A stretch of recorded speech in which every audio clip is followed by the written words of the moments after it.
فاسألوا أهل الذكر إن كنتم لا تعلمون.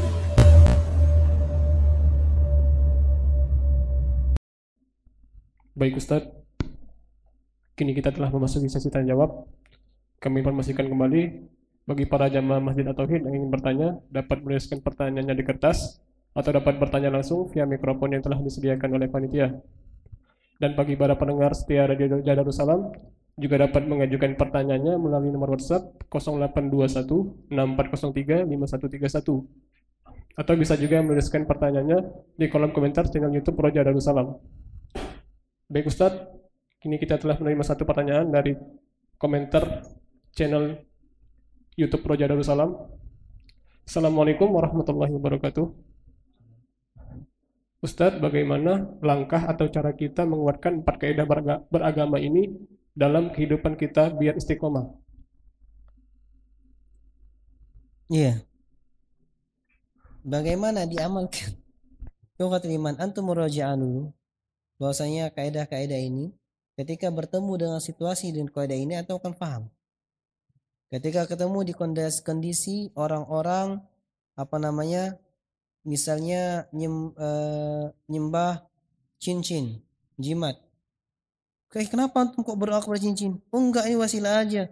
Ana yakin ini cuma memudahkan pertolongan Allah. Saya yakin ngasih pertolongan cuma Allah. Nah ini sama kaidah yang pertama. Orang musyrik itu yang diperangi Nabi itu ngaku yang ngasih rezeki, melindungi, menghidupi mati itu Allah, ya. Tapi tetap diperangi.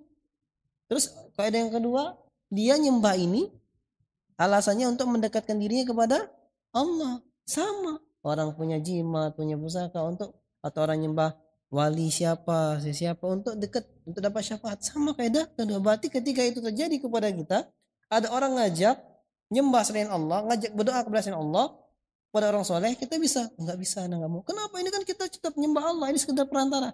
Enggak, karena kaidahnya, ya, orang-orang musyrik zaman Nabi itu juga sama, nyembah pohon, nyembah dewa-dewa mereka, nyembah Tuhan-Tuhan mereka itu tujuannya agar dapat syafaat, tujuannya agar mendekatkan diri kepada Allah. Ya sama dengan perbuatan kita sekarang. Itu pun mereka masih diperangi Nabi sampai bertumpah darah. Anak nggak mau diperangi Nabi, selesai kan? Jadi gunakan setiap kaidah-kaidah itu dalam menyikapi. Maka kita punya prinsip. Orang yang bertauhid punya prinsip dalam ibadahnya. Tidak mudah terombang-ambing. Ya, diajak orang apa? Enggak. Nanti kita doa baca ini sekian kali nih. Kita doa di kuburan ini sekian kali dapat syafaat.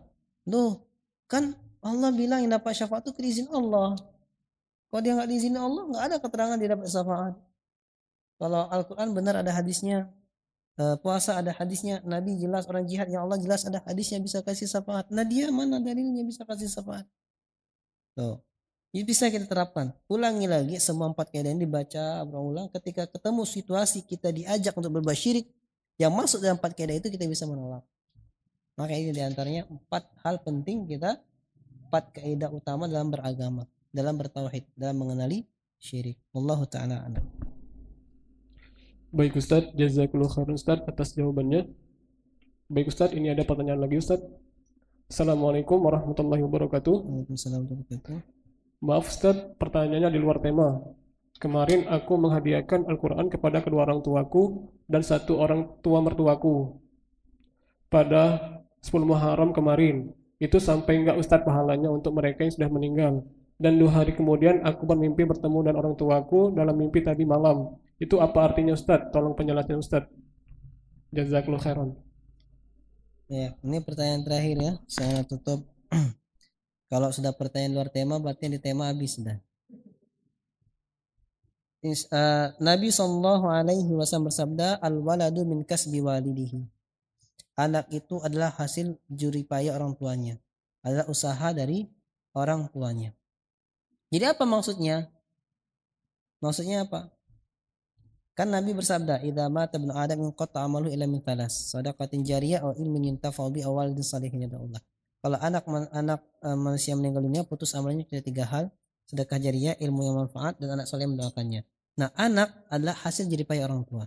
Berarti anak adalah asetnya orang tua, adalah amal jariyahnya orang tua. Sehingga semua kebaikan anak, insya Allah orang tua dapat dapat pahalanya. Diniatkan ataupun tidak diniatkan, karena kita termasuk aset orang tua kita. Ya, kalau kita buat buruk orang tua kita dapat dosanya, tergantung. Kalau orang tua kita nggak ngajarin, kita buat sendiri, dosa kita.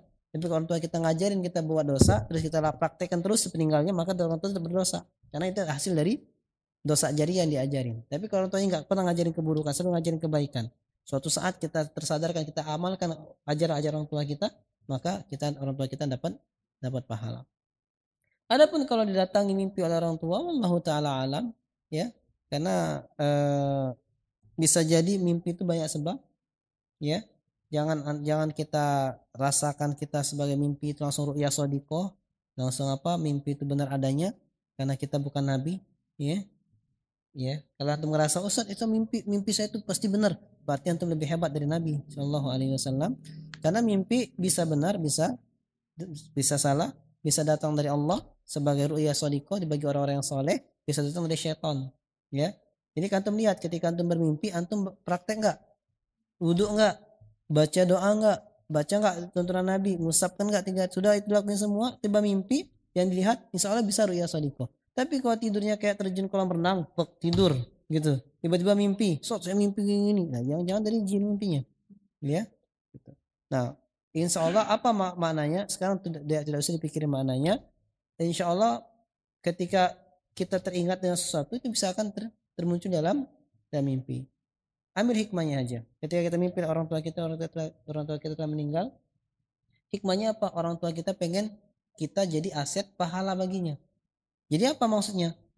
Kita jadilah anak yang soleh, yang semoga dengan kesolehan kita, pahalanya tetap mengalir jadi amal jariah dari untuk orang tua kita. Jadi dua dalilnya. Dalam pertama Nabi mengatakan al-waladu min kasbi walidihi, anak itu hasil orang tuanya. Yang kedua, dalil yang terputusnya amalnya tiga, diantaranya anak yang soleh. Berarti kesolehan kita, orang tua kita mendapatkan pahalanya. Wallahu ta'ala a'lam. Sallallahu alaihi Muhammad wa ala alihi wa sahbihi sallam. Subhanakallahumma bihamdika asyhadu an la ilaha illa anta astaghfiruka wa atubu ilaik. Assalamualaikum warahmatullahi wabarakatuh.